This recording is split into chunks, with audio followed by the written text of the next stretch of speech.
It's been well documented that members of the Central Bank of Nigeria's Monetary Policy Committee want to top up the 50 billion naira targeted credit facility for households and small and medium enterprises to meet the increasing demand for the fund and support for vulnerable businesses. Also, Nigeria's infrastructure gap remains huge and economic growth is capped by the limited progress in this area. Meanwhile, the issues of sourcing new funds and risks associated with fast rising debt levels continue to be a matter of concern to many analysts. With me in the studio to discuss the debt profile of Nigeria and options available to improve support to households in Nigeria is Mr. Lekan Sote, a finance expert, journalist, and broadcaster. You are very welcome, sir. Thank you so much for joining us. So the issue of stimulus relief in Nigeria, it's been said that it's been linked to affordability.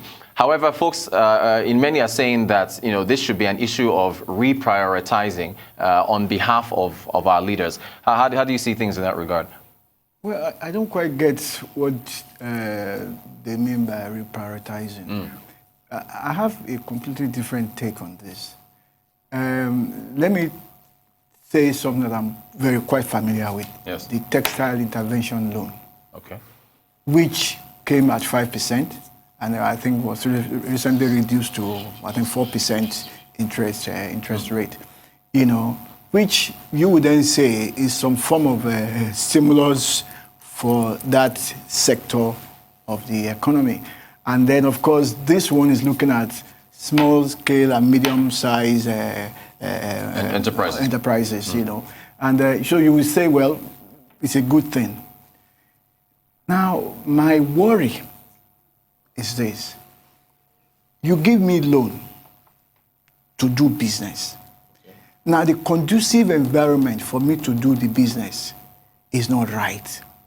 The exchange rate, the money that you have given me, interest rate is high already. Exchange rate recently, about 2 weeks ago, was upped again. So already the money that you are giving me cannot even do the business that the loan is being disbursed for. Do you understand it? Right. So it's a lot of... so the impression I'm getting is that people in government don't sit with each other to talk and think it through.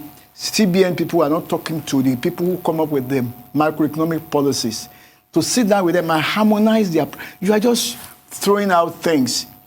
Somebody, was talking to me about 2 or 3 days ago. A young lady, I don't know, I've never met the person, in Ondo State, okay, has started making chocolate, cashing in on the cocoa industry. Okay? A young man, I hope I'm not mixing up, is also into tomato. Okay. Which is good. Now, my question is this. The railway line that we are taking loans for, is it going to the farm gate so that it will be easy to transport those items? That's number one. 2, are we even developing agro-allied industries along the railway line that we are taking these things for? Okay. So it begins to worry me. So when people say they want to, let them increase it. But the point is this.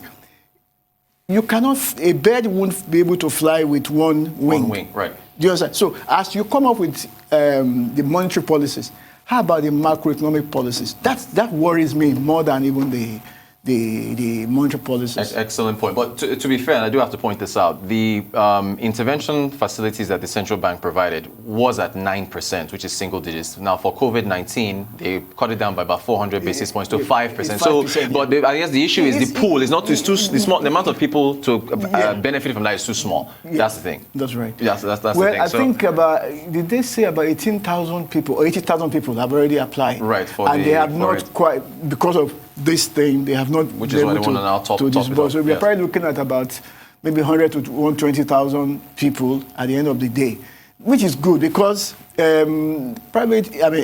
small scale and medium sized companies are the ones that actually employ most of the people. At the engine of the economy, right? Correct. Okay, so I would like for you to also speak towards the size, tenure, and costs that Nigeria is facing with regards to our debt. Well, tenure, I understand if you talk about the Chinese loan, which seems to be annoying everybody now. I understand that we will still be paying up to 2038. Yes. If that is correct, I read some materials. Now, my question is this. If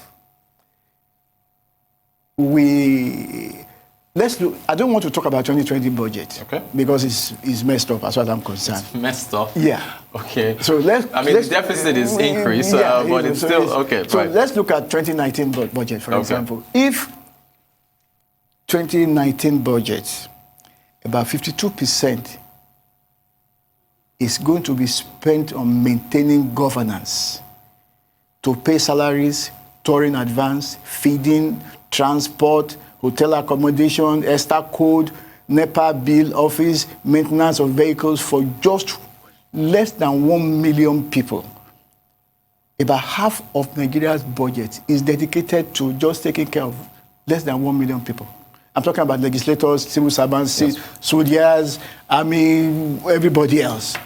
It's not more than 1 million people. Yep. So, and then another quarter of the budget is spent on servicing debts.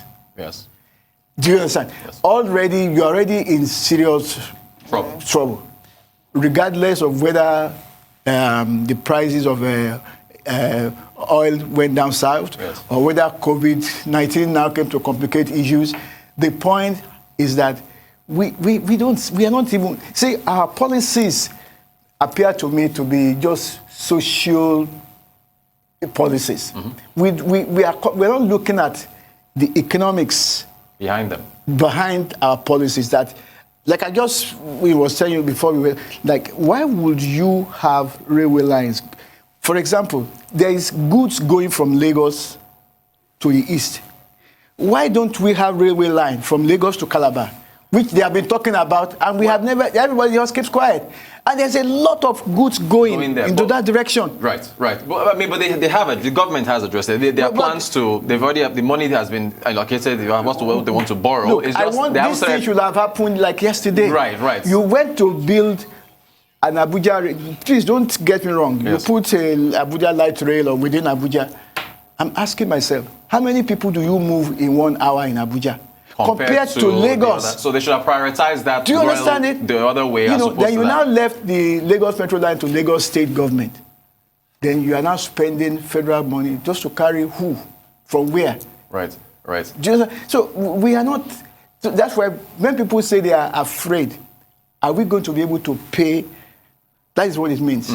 You. It's like we are constructing what some people call white elephant project. Yes, because you just install capacity. There is no way you are not thinking of how that capacity is going to be used. We have to take a quick break. We'll continue this very interesting conversation on the other break. Mr. Lekan Sote is with us. We'll take a quick break and we'll be right back.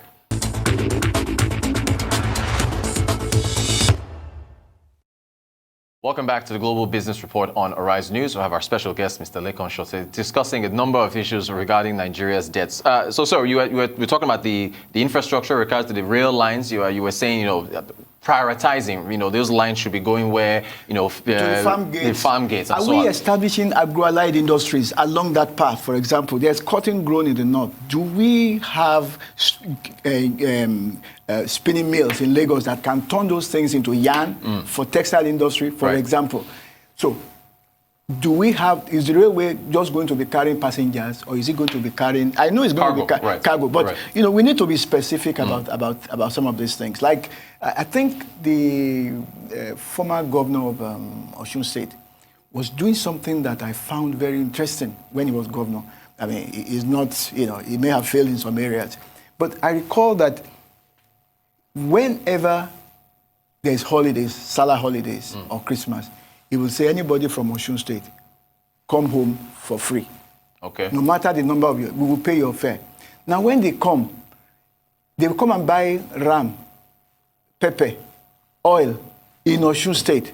You know that whatever they may have spent on the transport of those people in and out will be recouped from the tax. Taxing the purchases that they make when they come back. And it makes a lot of sense. I can see somebody thinking that, okay, let's create. It's not just about social amenities to people. you provide roads, you provide. It's not. It's for to. It should be catalyst to turn the economy up. That is the way we ought to be thinking, not just provide things so that. Great example. It is interesting you mentioned Osun State. A few days ago, we looked at the Q1 debt servicing figures for the states, budgets, the NGO, they've released those numbers. And Osun's debt servicing cost is 90. Is the highest so far, 91%, yes, pretty high. Yeah. But I do want to take you back to what you were saying about the cost of governance with regards to the maintenance of those 1 million people, legislations and so on.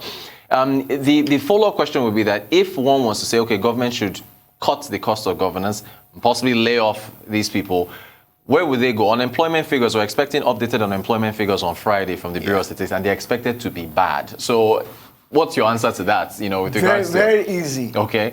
There is some people I call sleeping beauties. Okay. Some publicity secretary to some political parties, some people who are national security advisors to government, some people who are acting MD of NDDC, who are sleeping when they are falling asleep. Right. What I'm trying to say is that, you see, let me use NNPC as an example so that you understand. Okay. There's a record showing from NNPC itself that the cost of running NNPC is higher than whatever revenue NNPC is making, which translates to the fact that they are taking money from offshore to finance the refineries. Okay. Let's talk about refineries now. Right. Do you understand? So everybody, all the people, whatever number of people that are working in the refineries, they are not getting us results. Right. Rather, we are subsidizing them. We are keeping them. Okay. Now, that's right. Okay. Now, you will now ask me, should we fire them? Right. The people who are stealing Nigeria's money are the ones that are making it necessary for us to go and be taking loans. Because if the money that, all the money that came from offshore business, let's forget about taxation for now. Okay. Because royalty is easy money. It's not your money. The money, oil is just there, and then you call somebody, you say you have a joint venture, and then they invest, you put some money, and then they do all the things, and then they come and say, this is your own. Do you understand? Yes. And then we are stealing it. Okay. If we were going to be using that money to run government. Yes. Because I recall in 2016, the former Minister for Finance, Kemi Adeosun, did say, it was February or March 2016, that federal government was taking 165 billion naira loan to pay salaries every month. And some people are stealing the money. Do you understand? This is money that should have come in, to run the government. Yes. So people are stealing it, and then we are now, instead of catching them and prosecuting them, we are going to look for the easy way out, going to take loan because loan is available. Understood. So just, the NNPC did release its 2018 financials for the refinery. So with regards to the transparency, they're still moving forward. And they are showing profit. Well, no. That's my point. They are not showing profit. That's what I'm saying. So we are just subsidizing the staff there. Right. Do you understand? So if it's a strict question, should we fire them and ask them to go home? Right. And then they don't have a job, and then we create armed robbers, we create problems, the depression, and all. Yeah. But how about the money that is being stolen? It needs to be addressed. It needs to be addressed. Mr. Sote, so that we don't take that much loan that we are taking. On the other side. So plenty of issues to still face as far as debt is concerned. Mr. Sote, we have to have you back because we many more questions, but we run out of time. Thank you so much for joining us to discuss this very pertinent issue. Mr. Lekan Sote, finance journalist, finance expert, journalist, and broadcaster, talking to us about Nigeria's debt issues. Thank you, sir.